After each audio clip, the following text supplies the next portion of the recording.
Okay, I'm just gonna level with you right now. Most of the good games I played last year didn't come out in 2021. I played Thief and System Shock 2 for the first time, which are now two of my favorite immersive sims. I played the entire modern FromSoft catalog for the first time. I think Dark Souls 3 is better than Bloodborne. I genuinely don't know if that's a hot take, but I'll fight somebody regardless. I played a kind of a cult hit, Resident Evil 4. That one's pretty good. We're 2 years into a pandemic. I got a lot of free time. Basically, the point of me saying all this is that I really need Elden Ring to come out.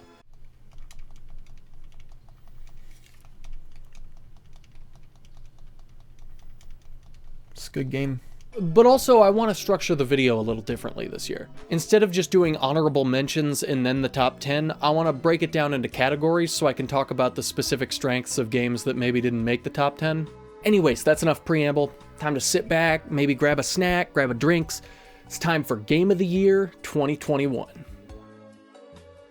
Well, it's not literally time for the Game of the Year. We do the categories and then the list ends and then we do the Game of the Year. The video is called Game of the Year because I don't know what else to call it. It's time for Game of...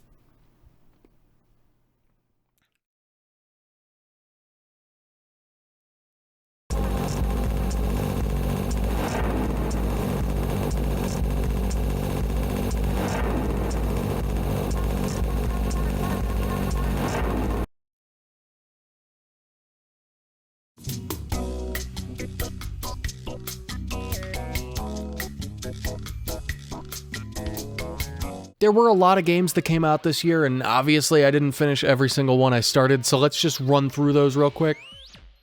I didn't finish Blue Reflection because it's a long-ass JRPG. Didn't finish Tales of Arise because it's a long-ass JRPG. Didn't finish Persona 5 Strikers because you get the idea. You know, it's not a long-ass JRPG. Moondawn. It's a real low-key, slow-paced survival horror game. It seems like it's heavily inspired by Robert Eggers movies, which I know I haven't talked about it on this channel. The Lighthouse is one of the best movies, just period. No qualifier on that. But Moondawn doesn't seem like it's fully aping that vibe or anything. It seems like it's got its own thing going on and it's really creepy and cool. Then you've got insert indie Metroidvania. Most of these seem pretty good. I've heard really good things about Death's Door. I only have so many of these in me. Then there's Scarlet Nexus, which is kind of a long-ass JRPG, but also sort of a riff on basically every Platinum action game. I do actually think Scarlet Nexus is really cool. It's just that they split the narrative up into two characters, and I chose Kasane first, and that seems like a real fucking mistake because she's kind of there to explain all the things that didn't have answers in Yuito's campaign, which might be fine if it weren't for the fact that it manifests in literally 20 hours of, "Kasane, please, you've got to explain, why are you doing this?" And Kasane responds by going... No, it would be so much easier if you just told us why you're doing this. No, if you could just, please, just one sentence. Why you're doing any of the things you're doing. But ultimately, the best game I didn't finish this year, it's a long-ass JRPG.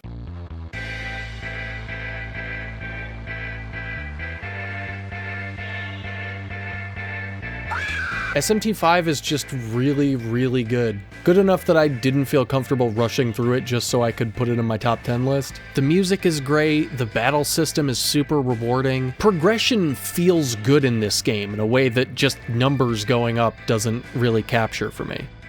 And I think the character designs are neat. But yeah, awesome game, combat's great, story's really interesting.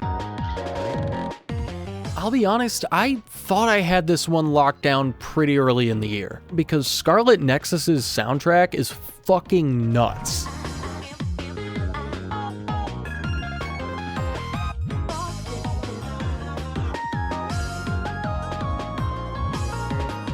And then I started playing Persona 5 Strikers.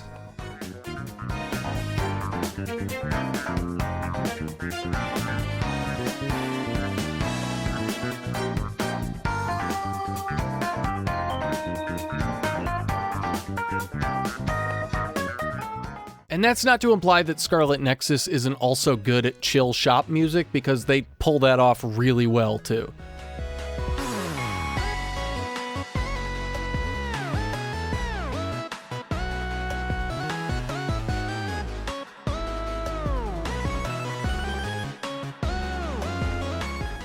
But then Strikers hits me with a battle theme that I think I like more than Last Surprise.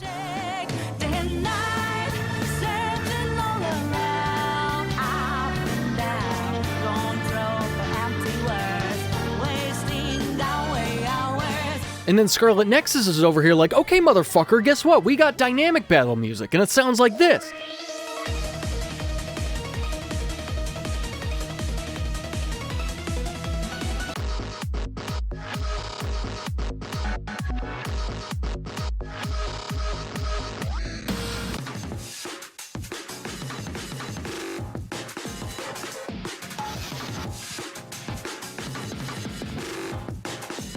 And then Strikers escalates the conflict to, frankly, the nuclear level. There are no survivors.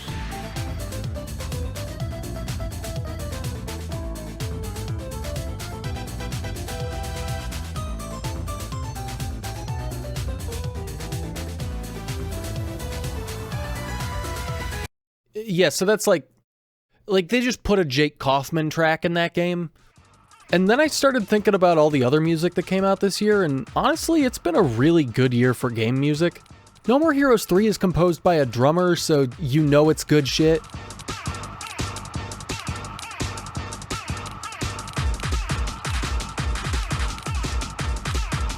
Unsighted has a great dynamic soundtrack for exploring the dungeons too.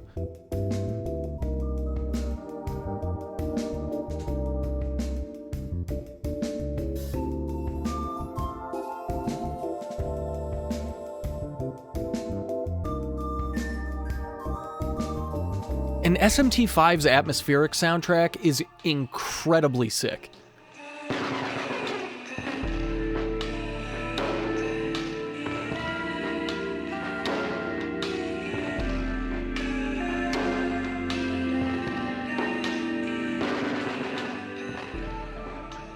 But here's the thing, my favorite video game soundtrack ever, like of all time, is Melty Blood.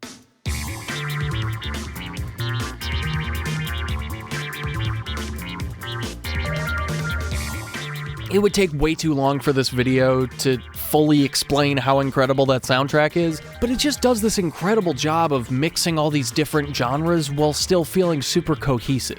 And there's a new Melty Blood this year. So how is the soundtrack? It's pretty good. Like, it's alright.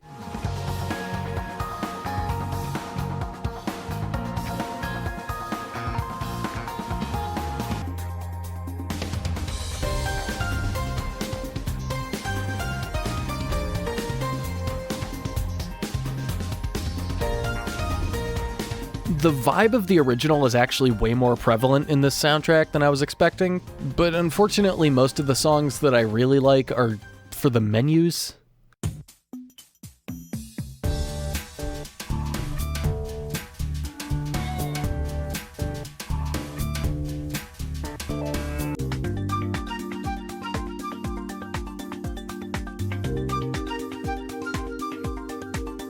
So like decent, but definitely not the best of the year.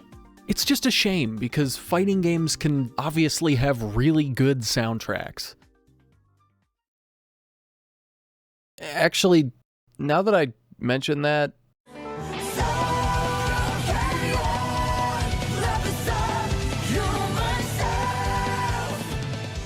I gotta be clear, I'm not like a rock and roll guy. Guilty Gear's soundtrack was like completely off my radar. But genre preferences don't really mean shit to me when it comes to music like this where you can just feel how much fun the people making it are having.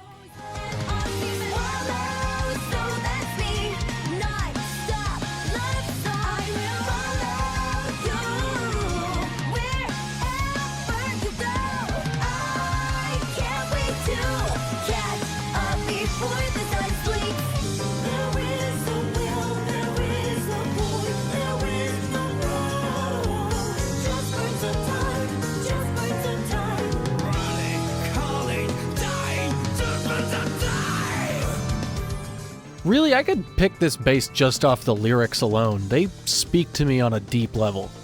I'm a fool, I know nothing, I may sound like a silly cloud. It took me 10 years to find the answer to something I forgot about it in 2 seconds. That's about it.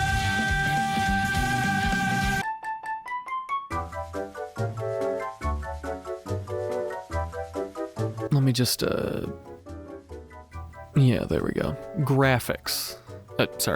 Graphics. I gotta lay something out right here. I don't care about fidelity. I can recognize that to make a game look like this, it takes a huge team of really, really talented people working super hard that probably is not getting paid super well. It's impressive. It looks good. I don't deny that. I just don't care. 100% of the time, I will take something that's kinda ugly but has personality to something that's good looking. Games are weird, fucked up mishmashes of code that are barely held together sometimes. I like it when the visuals remind me of that. And I know this isn't unique to me, I just think it's important that I say that so that my picks make sense. I know this is all super pretentious, but I mean, that's what you come here for. Most expensive looking game goes to Ratchet & Clank Rift Apart. Look at the texture on this dude's skin. He's like semi-transparent. It's fucking nuts. Guilty Gear Strive is more of that Arxis good. Resident Evil Village is less gross than 7, but still definitely very, very gross.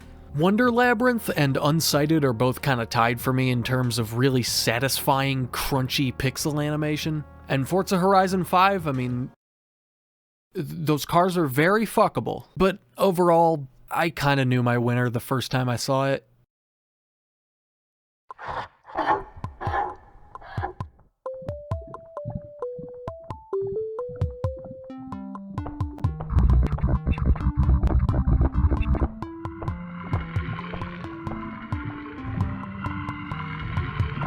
Alright, please, I need you to listen to me, okay? I am not fucking around here. Cruelty Squad isn't just haha, funny, ugly game. It's got a consistent visual language to it.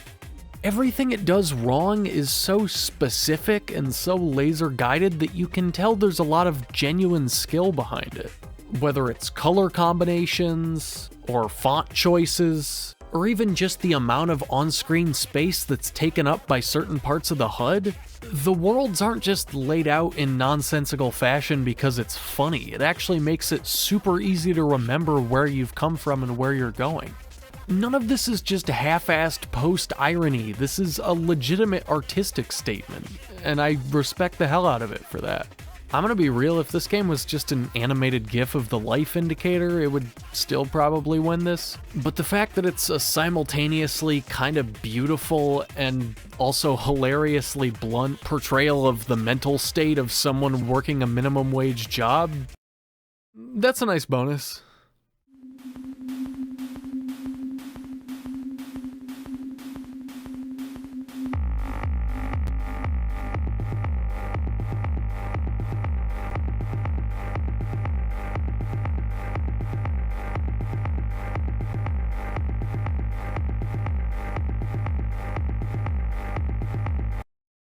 Yeah, it's a Riders Republic.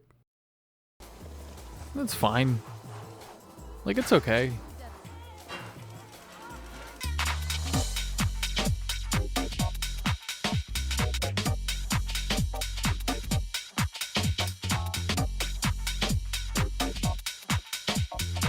If you're anything like me, you're intimately familiar with Half-Life 2 mods. And if you're double like me, specifically horror mods were a big part of your childhood. And when it came to Half-Life 2 horror mods, you really couldn't beat Nightmare House 2. It was just a really solidly constructed little campaign. And it stood out in that field because most of the competition just couldn't rise to its level.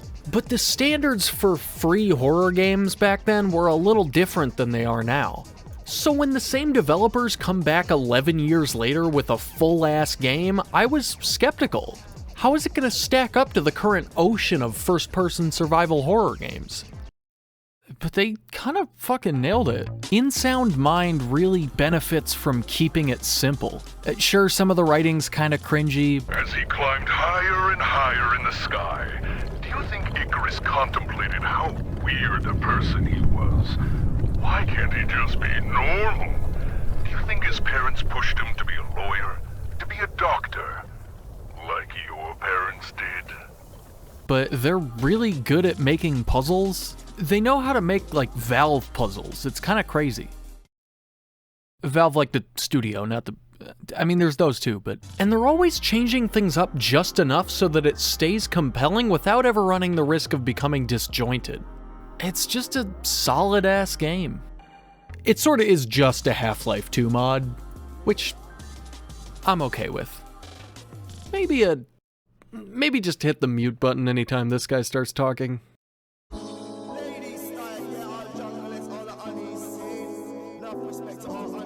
I feel like every time a roguelike comes out that I enjoy, I always feel the need to be like, I'm not much of a roguelike guy, but I do like this one.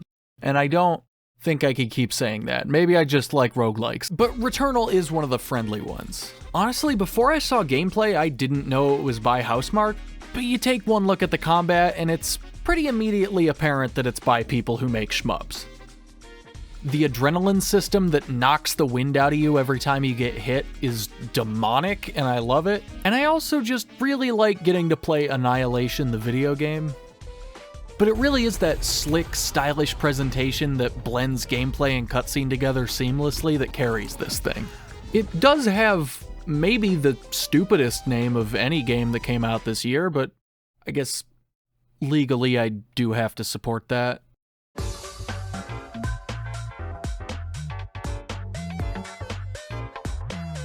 So I don't think it's exactly a controversial statement to say that Breath of the Wild is pretty influential. I'm not going to say it redefined the open world game, but I do think it at least brought some meaning to a genre that, as of late, has kind of been defined by huge, meaningless maps filled with busywork objectives and not much in the way of satisfying core gameplay. Which is why it's been kinda wild to see games like Genshin Impact turn that into maybe the most soulless grind I've ever experienced. That having been said, I do think PSO2 New Genesis makes that influence work. It's not literally the exact same thing as Breath of the Wild, it just takes a handful of ideas that work for its particular gameplay formula, which, as it turns out, is kinda just Phantasy Star Online 2, but open world. But through that open world and some generous sanding off of a lot of the rougher parts of the base game's progression, it turns the game into a nearly frictionless experience. Also, probably worth noting, it is one of the friendliest free-to-play games I've played, which is definitely a nice change of pace. Basically what I'm saying is, if you heeded my warnings about PSO2 last year, this is the game you should be playing. I mean, I've already seen a fucking guy that looks like this. So it's already a worthy sequel.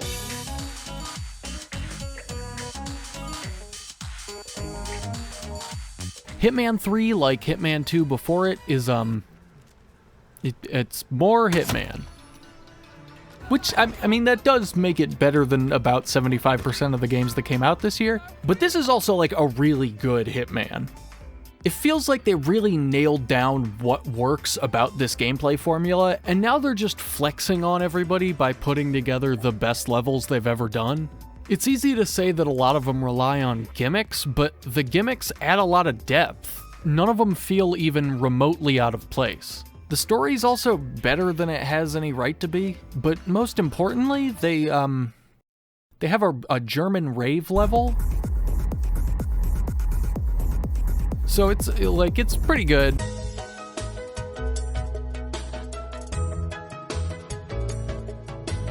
I can generally have a good time with most multiplayer first-person shooters, but there really is just something missing from a lot of them. I love a good chill game, but it feels like most of those nowadays are literally about chilling. Starting a virtual farm doesn't help me unwind, but like a laid-back murder session?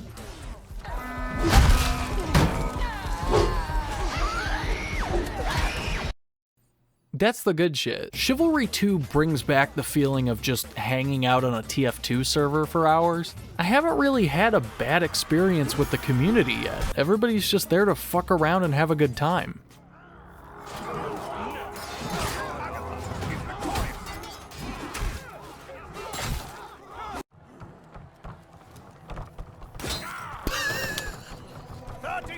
The fact that you can just leave a game whenever and servers carry over all the same people into the next match, it just makes you feel like you're hanging out. Am I a monster for relaxing to the screams of my enemies?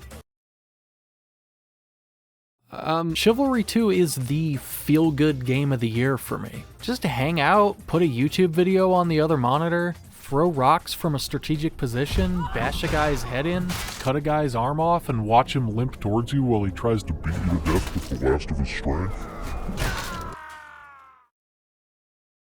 It's just good vibes.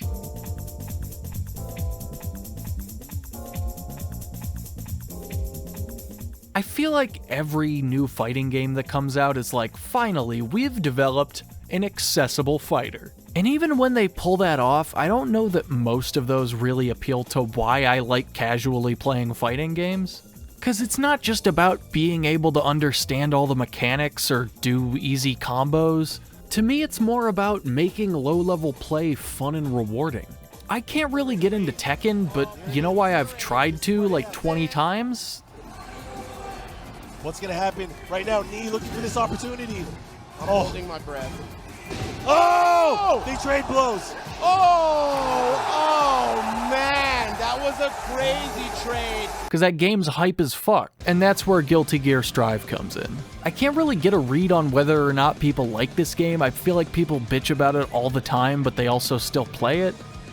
Which, now that I say that out loud, that's just fighting games. But if you're just messing around playing with your friends or somebody else at your skill level, it's really hard to not have a good time playing this thing. Even the hardest characters to master are still really fun to just pick up and mess around with. Like I already said, the soundtrack is fucking incredible, and it looks great, and it feels great, and it is great. I think it's a great game. The only problem I have with it is that I can't fucking figure out what this is. What is that noise? Why does that happen every time Giovanna wins? What makes that noise? Nobody is talking about this. What the fuck is that?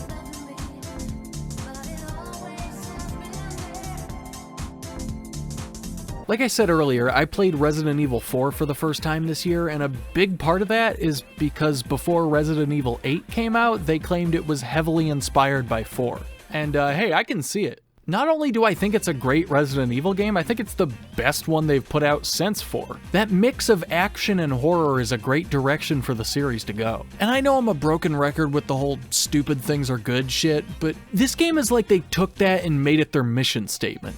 Resident Evil 8 is easily the funniest game I played this year, both intentionally and unintentionally. It does a great job keeping things tense while they're super goofy and over the top. Honestly, it's almost perfectly summed up by this game's version of the MacGuffin you have to travel the land collecting pieces of. It's just so fucked up and hilarious at the same time.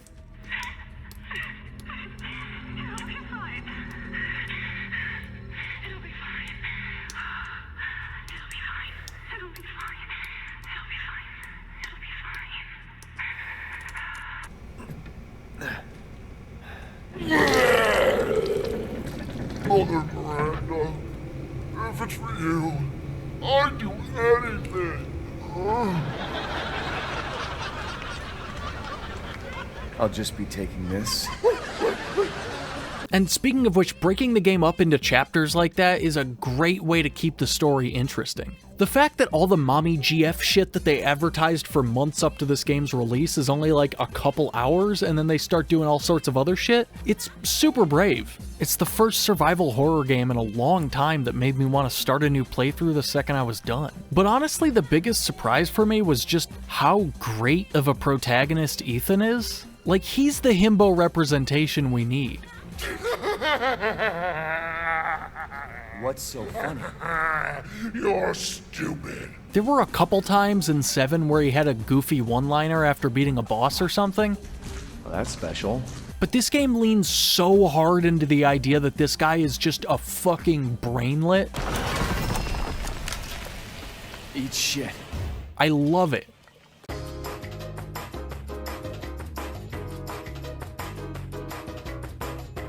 Okay, so we're down to the final 3, which means... one sec.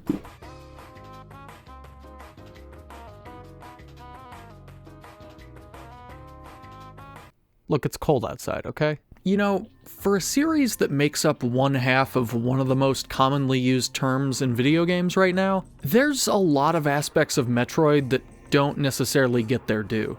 Maybe it's just because it's me, but the thing that always drew me to the series was the fact that it was essentially Nintendo's horror franchise.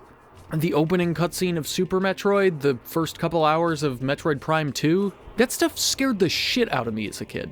And I do think it's important for kids to have media that can scare them without traumatizing them.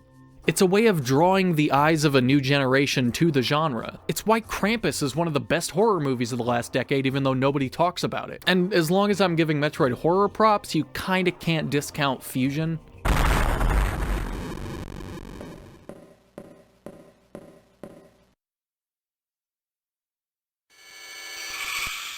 It's fucking creepy. It takes the mirror match idea that Nintendo's pretty fond of and turns it into straight up nightmare shit. So when the intro of Metroid Dread specifically referenced Fusion and no other game as its jumping off point, I was like, alright. Metroid Dread builds on the horror aspects of the series without ever letting it get in the way of the fun parts. The fact that the pursuers are sectioned off into their own little areas turns what could be a scary but kind of annoying chase game like Outlast into a strategic element that serves a larger gameplay philosophy. You have to carefully consider your route and where you want to end up, and only then do you sprint through the area terrified of the idea of even being on screen at the same time as one of those motherfuckers. And then on top of that, you've got one of the most intuitive to explore games I've ever played without ever feeling like it's holding your hand. The way they lock you out of certain areas, thus limiting your options and forcing you to stumble into the correct path in a way that feels totally organic, it's straight up genius. It's the same thing that Portal and Half-Life 2 have, where they make you feel smart for solving the puzzle. Until you realize that they're definitely the smart ones because they designed the puzzle, and you only recently realized that the Aperture Science logo is the aperture on a camera.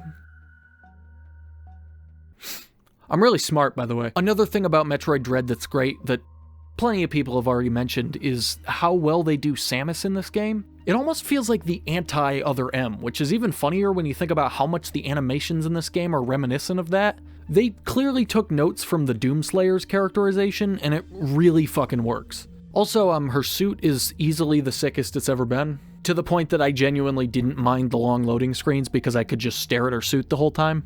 And then you've got combat, which feels great, and movement, which does take a little bit to get used to, but once you do, it's a super fluid experience traversing through the environments. It just does every single thing I would want out of a 2D Metroid extremely well. And I really can't emphasize enough, her suit is so fucking sick.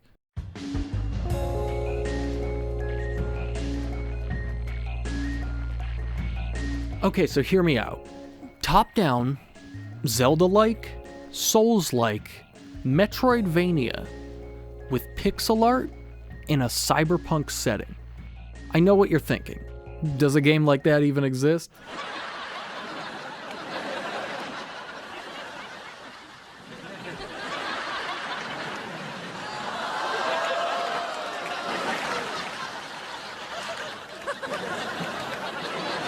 Here's the deal. You know why all of those things are in every single indie game? Because they're fucking fun when they're done right. Unsighted does basically everything it sets out to do right. I guess if I had any complaints, the character designs are a little busy in some cases, but the environmental art looks great and the animation goes a really long way to sell the impact of the combat, which, by the way, is some of the most satisfying combat I've experienced in any Metroidvania.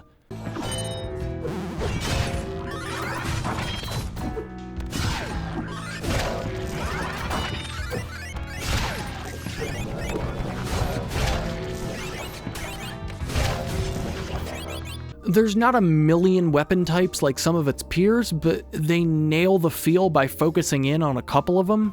Parrying is a mechanic that should be in literally every video game, and Unsighted does that very well. Oh yeah. Oh, that was a good one. Yeah, you eat that shit. Oh, was that recorded? There's even an active reload mechanic that plays an M1 Garand ping every time you run out of ammo, because apparently these developers just understand what good video games are. But I don't want to gloss over how much of a Zelda-like this is. The world is separated into regions, and each region has its own dungeon, and each dungeon has its own key items. And those key items give you cool abilities that help you traverse and solve puzzles. It's even got the spinning top and the double hookshot from Twilight Princess because these people understand what good video games are. The dungeons are better than a lot of actual Zelda dungeons, and they all feel distinct enough that learning their unique mechanics feels intuitive and rewarding. There's just the right amount of big spectacle set pieces without ever getting in the way of the core gameplay. And for how distinct and separated all the dungeons feel when you're playing through them for the first time, doing New Game Plus with access to all the key items from the start blows the game world open in a way that's so crazy and freeing it almost feels like it was designed to be played that way. Also worth mentioning is this game's big gimmick. All of the main characters, including you, are androids. And in this game, androids get their sentience from a mysterious energy source called meteor dust. There's only so much of it to go around. And if somebody runs out, they become unsighted, essentially losing their sanity and attacking anybody that comes near them. Think Going Hollow from Dark Souls. This manifests in gameplay by literally just putting a timer next to everybody's name. Put simply, most of these people are fucked. This carries over to your character too, so even though exploring does get you a pretty good amount of meteor dust, there's always that nagging feeling in the back of your head. Do you really need to buy time for yourself when you could give it to somebody else and then potentially raise your relationship level with them, getting a reward that makes the rest of your playthrough easier? It's not as brutal as it sounds, but it does add an interesting layer of decision making to everything you do. Also worth mentioning, you just turn that shit off. You could turn it back on later if you want, or just leave it off for the entire playthrough. The music and combat and dungeon design does more than enough to carry this game without the gimmick. And even the meteor dust, which you would think would feel totally useless once you've turned the timer off, still feels like a worthwhile part of the game because of the relationship building aspect. It's shockingly friendly for a game with this premise, and I think it goes a long way to building goodwill. Unsighted is so much more than the sum of its parts. This game is way too special to be discouraged from experiencing because of a gimmick you can turn off. And if you're still on the fence, it's got gay robots. I mean, that's probably enough for somebody.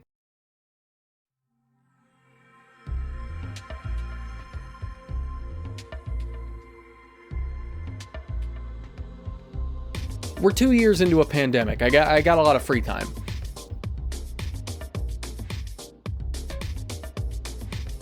So I kind of left out a big one.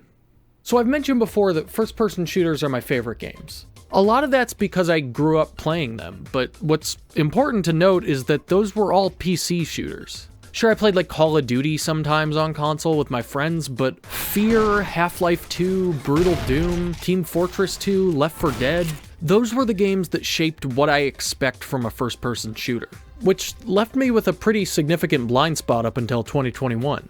When it comes to Bungie's shooters, Halo always felt off to me. It just didn't move at the pace I expected a game like that to. It just seemed slow and floaty in a way that I just couldn't get past. And that carried over to Destiny to a certain degree. But it wasn't until last year when all of the Master Chief Collection was on PC that I sat down and said, okay, I'm gonna play through all of these. And as it turns out, holy shit, Halo's really, really good. The entire series is fucking great. Well, most of the series is fucking great. They're not perfect games, but they're so compelling and fun. And a big part of that is the way they feel, but also the way they look and sound. And what's more impressive is that all of that holds up really well. I'm just gonna do a worst to best real quick so everybody can figure out how much they hate me.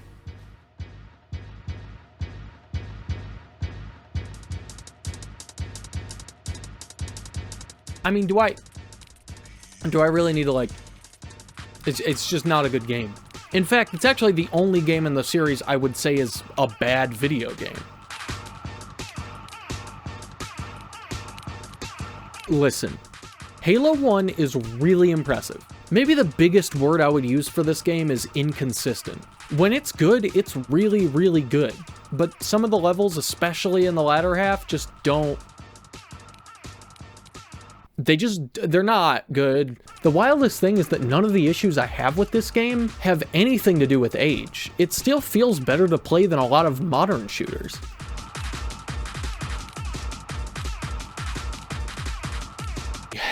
Okay, so this one might piss some people off. I think this is actually the most dated game on the list by far. Not because of the gameplay, I think that part's totally fine. It's the writing.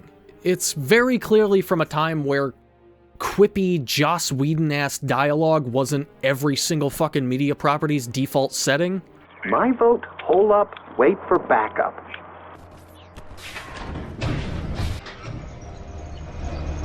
Thank God! Does one of you know how to use explosives? Your vote just got overruled.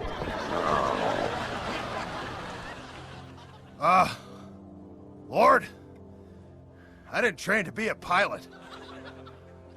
Tell me I don't have any more flying to do today.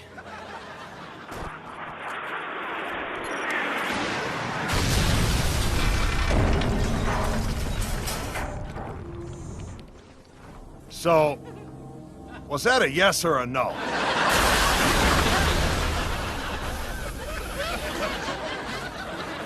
Amen. And it seems like when people remember this game, they always remember the moody noir nighttime sequences where you're wandering around an open city set to saxophone music. That part's good, but it's like a third of the game.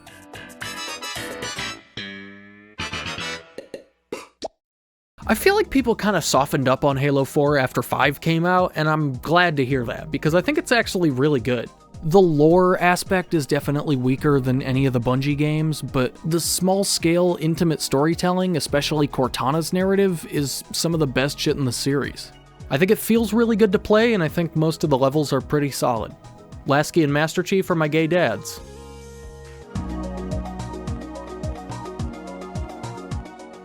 Two is a weird one. On one hand, I feel like it utilizes the Halo sandbox the least, but on the other hand, I don't necessarily mind a more linear campaign if the storytelling is good enough to back it up. The Arbiter stuff is fucking fantastic, and the music is maybe the best in the series. And that leaves the last two, which I think you could kind of put in any order, and I would agree with it either way. I don't think that's very controversial. Reach has easily the best overall narrative in the series, and Bungie must have made some sort of blood sacrifice to get art direction this consistently jaw-dropping regardless of what setting or time of day they put you in. But on the other hand, 3 is very funny. To me, it's the best sandbox in the series, partially because of the toys they give you, but equally as important are the playgrounds they put you in. Tsavo Highway is my favorite level in the series by a lot.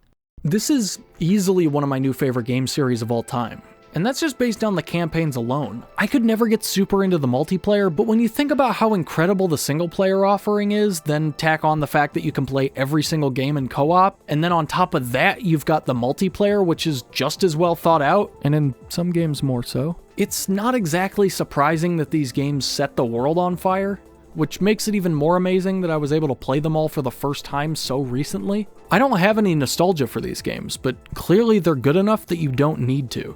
So it's not small praise when I say that my game of the year is right around here for me.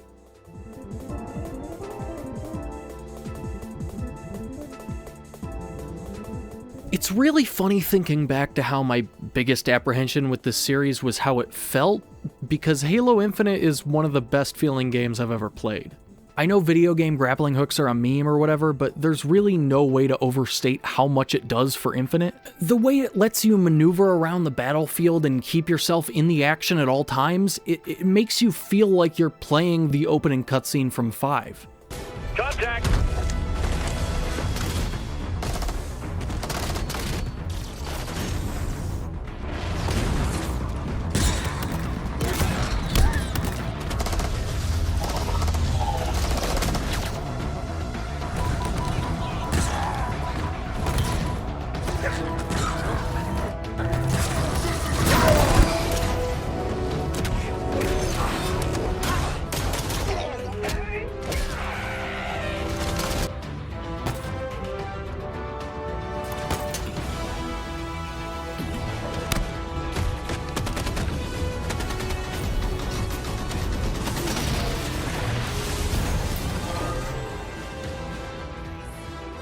dangerous doesn't begin to describe this guy. Don't turn your back on it.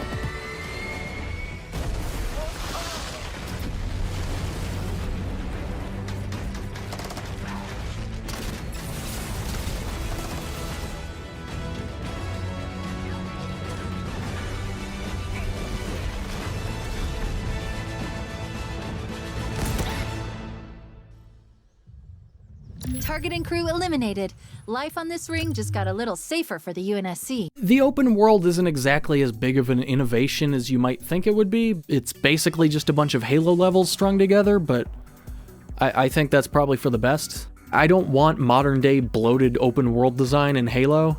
This game is equal parts Phantom Pain, Breath of the Wild, and a little bit of Doom 2016. It's locked down. Requires a hack. Okay. And you can do that? No. But mechanically a lot more straightforward than any of those games. I've seen some people complain that the open world objectives are all just combat arenas, and yeah, I play Halo to shoot things. I play it to shoot things and also to grapple hook exploding boxes and throw them at people. I like that move too. The story is fine. Maybe if I had the nostalgia for Halo, I would see it as a pillar of video game storytelling, but in my experience, all of those games were just pretty okay storytelling propped up by above average presentation. And in the case of Halo Infinite, I would say it's well above average.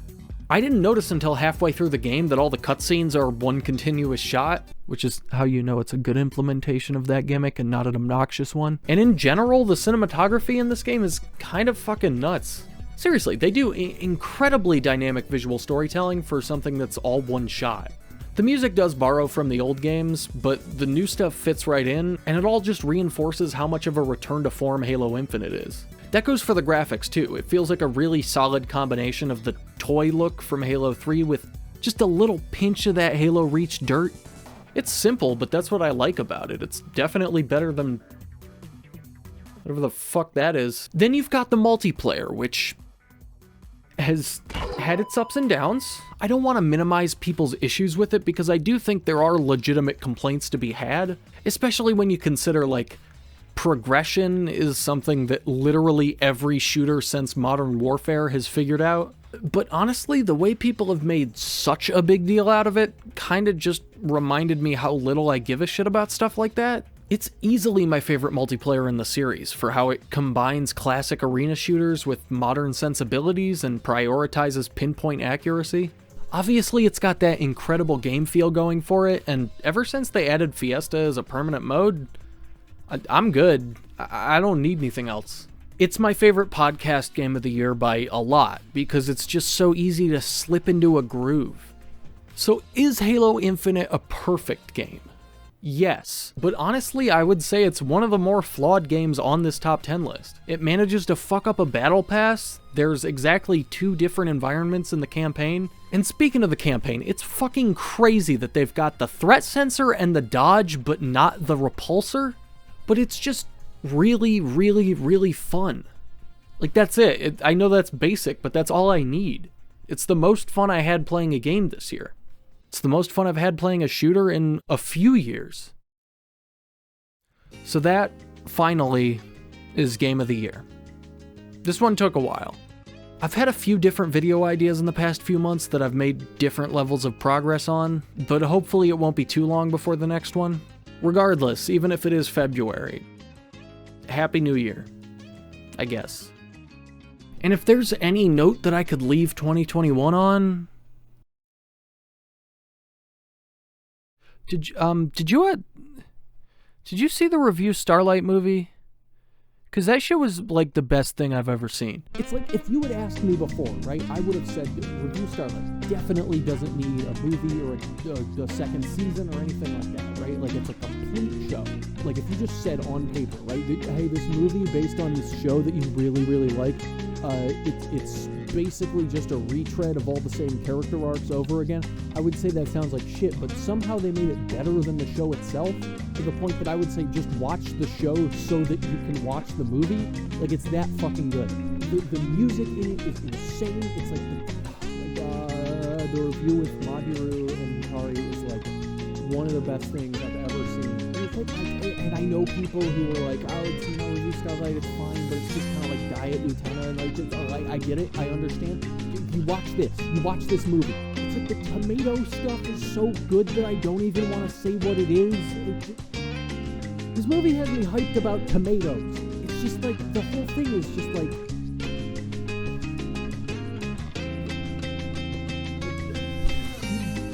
am I making sense?